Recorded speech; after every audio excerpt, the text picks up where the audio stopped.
ನಾನು Uppi sir fan. Sir ಒಂದು ಹೇಳಿದ್ರು ಈಗ ಲೈಕ್ ಹಾಸ್ಪಿಟಲ್ಸ್ ಕಟ್ಟಬೇಕು, ಆ ಥರ ಎಲ್ಲ ಮಾಡಬೇಕು, ಚಾರಿಟಿ ಅದು ಒಂದಿನಕ್ಕೆ ಮಾತ್ರ ಸೀಮಿತವಾಗಿರಬಾರ್ದು ಅಂತ ಹೇಳ್ತೀರಾ.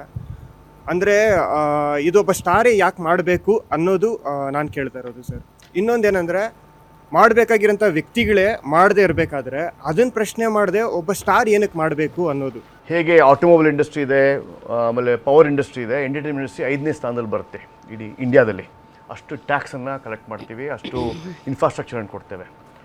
ಸೊ ನಮ್ಮ ಇಂಡಿಯಾದಲ್ಲಿ ಫೇಸ್ ವ್ಯಾಲ್ಯೂ ಸೆಲ್ಸ್ ಜೋ ದಿಕ್ತಾಯ ಒಬ್ಬ ಬಿಕ್ತಾಯ. ಒಬ್ಬರ ಹೆಸರಲ್ಲಿ ಈಗ ಸುದೀಪ್ ಅವ್ರು ಏನಾದ್ರು ಹಾಸ್ಪಿಟಲ್ ಕಟ್ತಾರೆ ಅಂದರೆ ಸುದೀಪ್ ಅಭಿಮಾನಿಗಳು ಸೇರಿಕೊಂಡು ದುಡ್ಡು ಕೊಡುವ ಕೆಪಾಸಿಟಿ ಇರುತ್ತೆ, ಅವರ ಫ್ಯಾನ್ ಫಾಲೋಯಿಂಗ್ಸ್ ಇರ್ತಾರೆ, ಅವರ ಒಂದು ಮಾತಿಗೆ ಕಿಮ್ಮತ್ತು ಕೊಡೋರು ಇರ್ತಾರೆ. ಅದಕ್ಕೋಸ್ಕರ ಅವರನ್ನು ನಾವು ಉತ್ಸವ ಮೂರ್ತಿಯಾಗಿ ಇಟ್ಕೊಂಡು ಅದನ್ನು ಚಾರಿಟಿಯನ್ನು ಮಾಡಬೇಕು ಅಂತ ಒಂದು ವರ್ಲ್ಡ್ ವೈಡ್ ಫಾರ್ಮುಲಾ ಇದೆ. ವರ್ಲ್ಡ್ ವೈಡ್ ಫಾರ್ಮುಲಾನ ಕಂಟಿನ್ಯೂ ಮಾಡಿಸ್ತಾ ಇದೀವಿ ಅಷ್ಟೇ. ನಾವೇನಾದರೂ ಬ್ಯಾಡ್ ಕಮೆಂಟ್ ಆಗಲಿ ಇನ್ನೊಂದಾಗಲಿ ನಾವು ಮಾಡಿದ್ದೀವಿ ಅಂದರೆ ಶಿವಣ್ಣ ಅವ್ರು ಕರೆದು ನಮ್ಮನ್ನು ಬೈತಾರೆ, ಮಾಡಬಾರ್ದಾರ ಥರ. ನಾವು ಮಾಡಿಲ್ಲ, ಬಂದು ಕರೀತಾರೆ, ಬೈತಾರೆ. ಅದೇ ರೀತಿ ದರ್ಶನ್ ಅವ್ರು ಹೇಳ್ಬೋದಲ್ವಾ, ಅವ್ರ ಅಭಿಮಾನಿಗಳಿಗೆ ಈ ಥರ ಬ್ಯಾಡ್ ಕಮೆಂಟ್ ಮಾಡೋಕ್ಕೆ ಹೋಗಬೇಡಿ, ಎಲ್ಲರೂ ನಮ್ಮವರೇ ಅಂತ ಹೇಳ್ಬೋದಲ್ಲ. ರಮ್ಯಾ ಕೇಸಲ್ಲಿ ಆಗಲಿ ನಮ್ಗಳಿಗೆ ನಾನು ಹೇಳ್ತಾ ಇಲ್ಲ, ನಮ್ಗಳಿಗೆ ಯಾವತ್ತೇ ಆಗಲಿ ಹೆಣ್ಮಕ್ಳಿಗೆ ಗೌರವ ಕೊಟ್ಟು ಮಾತಾಡಿ, ಹೆಣ್ಮಕ್ಳನ್ನ ನಿಂದಿಸಬೇಡಿ. ಅದಾದಮೇಲೆ ನೀವು ಮಾಡೋ ಅಂಥದ್ದು ಬೇರೆಯವ್ರಿಗೆ ನೋಡಿದೀವಿ ಸರ್. ಏನ್ರಿ ಮೀಡಿಯಾ ನೋಡಿದೀವಿ ಮೇಡಮ್, ನಾನು ಅದೇ ಹೇಳ್ತಿರೋದು. ಈಗ ಫಾರ್ ಎಕ್ಸಾಂಪಲ್ ನಿಮಗೆ ನಾನು ಬಾಯಿಗೆ ಬಂದಂಗೆ ಮಾತಾಡ್ಬಿಟ್ರೆ ನಿಮಗೂ ಬಾಯಲ್ಲಿ ಒಂದೊಂದು ಮಾತುಗಳು ಬರ್ತವೆ. ಕೆಲವರು ತುಂಬ ಚೆನ್ನಾಗೂ ಮಾತಾಡ್ತಾರೆ, ಕಮ್ಮಿನೂ ಮಾತಾಡೋರು ಇರ್ತಾರೆ ಅಲ್ವಾ? ನೀವು ಮಾತಾಡಿ, ಈಗ ಟಿವಿಯಲ್ಲಿ ಬರ್ತಾ ಇದ್ದೀರಲ್ಲ, ಮಾತಾಡಿ. ನಾನು ಒಳ್ಳೆ ಮಾತನ್ನ ಮಾತಾಡ್ತಾ ಇನಲ್ಲ. ಅಲ್ಲ ಮಾತಾಡಿ, ನಿಮಗೆ ಬರುತ್ತಲ್ಲ ಬ್ಯಾಡ್ ವರ್ಡ್ಸ್. ಯಾಕೆ ಮೇಡಮ್ ಬರಲ್ಲ? ಯಾರು ಬರಲ್ಲ? ಯಾರು ಬರಲ್ಲ? ಯಾರು ಬರಲ್ಲ? ಮಾತಾಡಿ. ಅಲ್ಲ ತಡ್ರಿ, ಮಾತಾಡ್ರಿ. ನಾನು ಯಾಕೆ ಮಾತಾಡ್ಲಿ ಅಂತ? ಫ್ರೀಡಮ್ ಕೊಡ್ತಾ ಇದೀನಿ, ನಾನು ಯಾಕೆ ಮಾತಾಡ್ಲಿ ಅಂತ? ಯಾಕೆ ಮಾತಾಡಲ್ಲ ಹೇಳ್ರಿ ನೀವು? ಹಂಗಾರೆ ಚಾನಲ್ ಮುಂದೆ ಈ ರೀತಿ ಮಾತಾಡಿದ್ದೀರಾ? ಯಾವ್ದಾದ್ರು ಚಾನಲ್ ಮುಂದೆ ಮಾತಾಡಿದ್ದೀರಾ? ಎದಕ್ಕೆ ಮಾತಾಡಲ್ಲ ಹೇಳ್ರಿ ನೀವು? ಎದಕ್ಕೆ ಮಾತಾಡಲ್ಲ ಹೇಳ್ರಿ? ಎದಕ್ಕೆ ಮಾತಾಡಲ್ಲ? ತಿಳುವಳಿಕೆ ಇದೆ ಮೇಡಮ್, ತಿಳುವಳಿಕೆ ಇಟ್ಕೊಂಡು ಮಾತಾಡಬೇಕು. ಕರೆಕ್ಟ್. ನಾನು ರಾಜು ಅಂತ. ಯಾರಾದರೂ ಕೆಟ್ಟದಾಗಿ ಕಾಮೆಂಟ್ ಹಾಕೋರನ್ನ ಇವ್ರನ್ನ ಇವ್ರಿಗೆ ಓಪನ್ ಆಗಿ ಹೇಳ್ಬೋದು. ನನ್ನ ಅಭಿಮಾನಿಗಳಲ್ಲ ಇವರು, ತಾಕತ್ತಿದ್ರೆ ಅದು ಹೇಳಲಿ. ಅಣ್ಣವ್ರು ಹೇಳಿದ್ದಾರೆ, ನಾನು ಕೊಡ್ತೀನಿ ಮಾಹಿತಿ. ನನ್ನ ಹೆಸರಲ್ಲಿ ಏನಾದರೂ ನನ್ನ ಸಂಘ ಏನಾದರೂ ಕೆಟ್ಟ ರೀತಿಯಲ್ಲಿ ನಡೀತು ಅಂದರೆ ಇವತ್ತೇ ಆ ಸಂಘನ ವಜಾ ಮಾಡಿ ಅಂದರು. ದಾಖಲೆ ಕೊಡ್ತೀನಿ.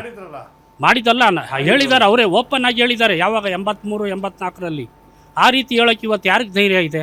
ನಮಸ್ಕಾರ, ನಾನು ಸ್ವಾತಿ ಅಂತ. ಇವಾಗ ಏನೊಂದು ಕಮೆಂಟ್ಸ್ ಬಂದದ್ದು ಹೆಲ್ದಿ ಕಾಂಪಿಟೇಷನ್ ಆಗಿರಬೇಕು, ಹೆಲ್ದಿ ಕಮೆಂಟ್ ಆಗಿ ಅದನ್ನು ತೊಗೊಬೇಕು, ಪಾಸಿಟಿವ್ ಆಗಿ ನೋಡಬೇಕು. ಈಗ ಈ ಮೂವಿ ಚೆನ್ನಾಗಿ ಬಂದಿದೆ ಅಂದರೆ ಮುಂದೆ ನಮ್ಗೆ ಇಂಡಸ್ಟ್ರಿ ಹೆಂಗೆ ಬೆಳಿಬೇಕು ಅದನ್ನು ನೋಡಬೇಕು.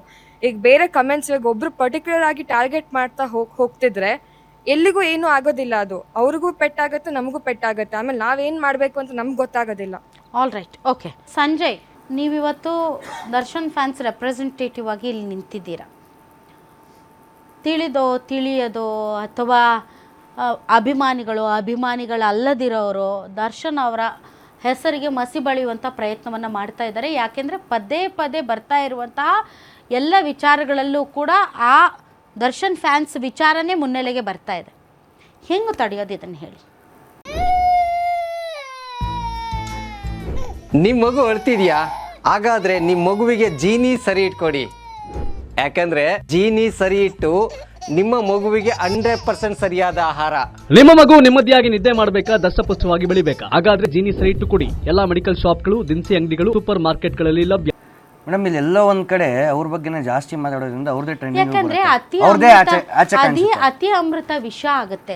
ಅತಿಯಾದ ಅಮೃತವು ಕೂಡ ಒಂದೊಂದ್ಸಲ ವಿಷ ಆಗುತ್ತೆ. ಸಂಜಯ್, ನಿಮ್ಮ ದೃಷ್ಟಿ ಇರಬೇಕಾಗಿರೋದು ದರ್ಶನ್ ಅವರ ದೃಷ್ಟಿಯಿಂದ ನೋಡಬೇಕು ಇಡೀ ಪ್ರಕರಣನ.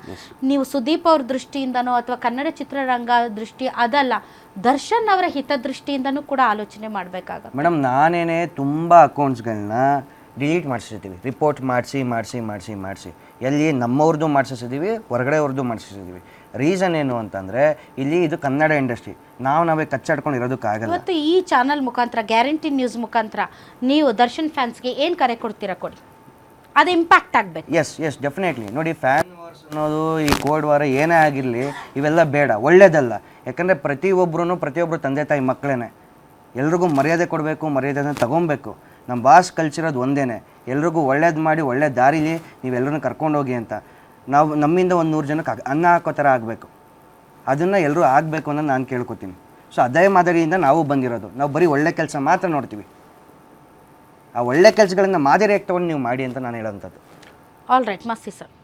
What is the solution? Solution solution ಈಗ ಪರ್ಟಿಕ್ಯುಲರ್ ಆಗಿ ಸರ್, ಈಗ ಸುದೀಪ್ ಮತ್ತು ದರ್ಶನ್ ಫ್ಯಾನ್ಸ್ ನನಗೆ ನನ್ನ ಇದರಲ್ಲಿ ಯಾವ ಮುಚ್ಚುಮರೆನೂ ಇಲ್ಲ, ಇದನ್ನು ಓಪನ್ ಆಗಿ ಡಿಸ್ಕಸ್ ಮಾಡಬೇಕು. ಯಾಕೆ ಅಂತಂದರೆ ಇದು ನನಗೆ ದರ್ಶನ್ ಫ್ಯಾನ್ಸು ಅಥವಾ ಸುದೀಪ್ ಫ್ಯಾನ್ಸ್ ಅಂತಲ್ಲ, ನಮಗೆ ಕನ್ನಡ ಚಿತ್ರರಂಗ, ನನ್ನ ಈ 20 ವರ್ಷದ ಪತ್ರಿಕೋದ್ಯಮದಲ್ಲಿ ಕನ್ನಡ ಚಿತ್ರರಂಗಕ್ಕೆ ಎರಗಿ ಬಂದಂಥ ಪ್ರತಿಯೊಂದು ಸವಾಲುಗಳು, ಪ್ರತಿಯೊಂದು ಸಂಕಷ್ಟದಲ್ಲಿ ನಾನು ನಿಂತಿದ್ದೀನಿ. ಕೇಳಿ ಹರೀಶ್ ಅವರು, ಬಾಮ ಹರೀಶ್ ಅವರು ಕೇಳಿ ನೀವು.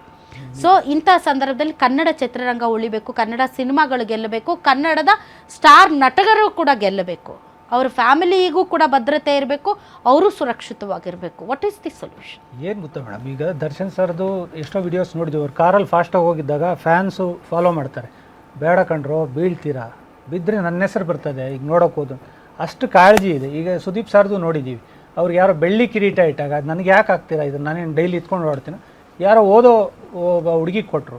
ಸೊ ಇಂಥ ಹೀರೋಗಳು ಸಿಕ್ಕಿರೋದು ನಮ್ಮ ಹೆಮ್ಮೆ, ನಮ್ಮ ಕನ್ನಡದ ನೆಲದ ಹೆಮ್ಮೆ. ಸೊ ನಾವೇ ಕಿತ್ತಾಡ್ಕೊಂಡ್ರೆ ಇದನ್ನು ನೋಡೋರು ಯಾರು ಅಂದರೆ ತೆಲುಗವರು, ತಮಿಳವರು, ಅವ್ರು ಈ ಕಾಮೆಂಟ್ಸ್ನ ಹಾಕೊಂಡ್ರು. ಮತ್ತು ಡೈರೆಕ್ಟಾಗಿ ಇಂಡಸ್ಟ್ರಿಗೆ ಇದು ಬೀಳುತ್ತೆ. ಹೌದು, 4 ಜನದಲ್ಲಿ ಒಬ್ಬ ಹಂಗಿರ್ತಾನೆ, ಬಟ್ ನಾವುಗಳೇ ಎಷ್ಟೋ ಜನಕ್ಕೆ ಹೇಳಿರ್ತೀವಿ, ನೀನು ಅವ್ರ ಫ್ಯಾನ್ ಆಗಿ ಹಿಂಗೆ ಹಾಕಿದ್ಯಲ್ಲ ಅಂತ, ಅವ್ರ ಫ್ಯಾನ್ಸೇ ಹೇಳಿರ್ತಾರೆ. ಆ ಥರದವ್ರನ್ನ ಹುಡುಕಿ ಇದು ಮಾಡಬೇಕು. ಮತ್ತು ನಮ್ಮ ಸ್ಟಾರ್ಗಳೂ ಅದು ಸಣ್ಣ ಪುಟ್ಟದ್ದು ಇರುತ್ತೆ, ಅದು ಒಂದು ಸ್ಟೇಜ್ ಮೇಲೆ ನಿಂತ್ಕೊಂಡು, ಇವಾಗ ಒಂದು ಕಾವೇರಿ ಗಲಾಟೆ ಅಂದಾಗ ಎಲ್ಲರೂ ಒಂದು ಸ್ಟೇಜ್ ಹತ್ತತೀವಲ್ಲ, ಪ್ರಚೋದನಾತ್ಮಕ ಹೇಳಿಕೆಗಳು, ಇದೊಂದಕ್ಕೋಸ್ಕರನೇ ಎಲ್ಲರೂ ಒಂದು ಸ್ಟೇಜ್ ಮೇಲೆ ಬಂದೋ ಒಂದು ಕಾರ್ಯಕ್ರಮ ಏರ್ಪಡಿಸೋ ಫ್ಯಾನ್ಸ್ಗೆ ಒಂದು ಎಚ್ಚರಿಕೆ ಕೊಡಬೇಕು.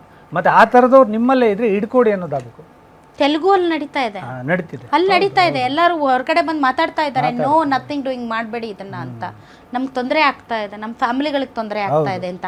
ಅಲ್ಲಿವರೆಗೆ ಮಾಡ್ಕೊಳ್ಳೋದು ಬೇಡ. ನಾವು ಬೇಸಿಕಲಿ ಕನ್ನಡಿಗರು ಭಾಳ ಪ್ರೀತಿಯ ಜನ ಸರ್, ನಾವು ದ್ವೇಷಿಸೋ ಜನ ಅಲ್ಲ.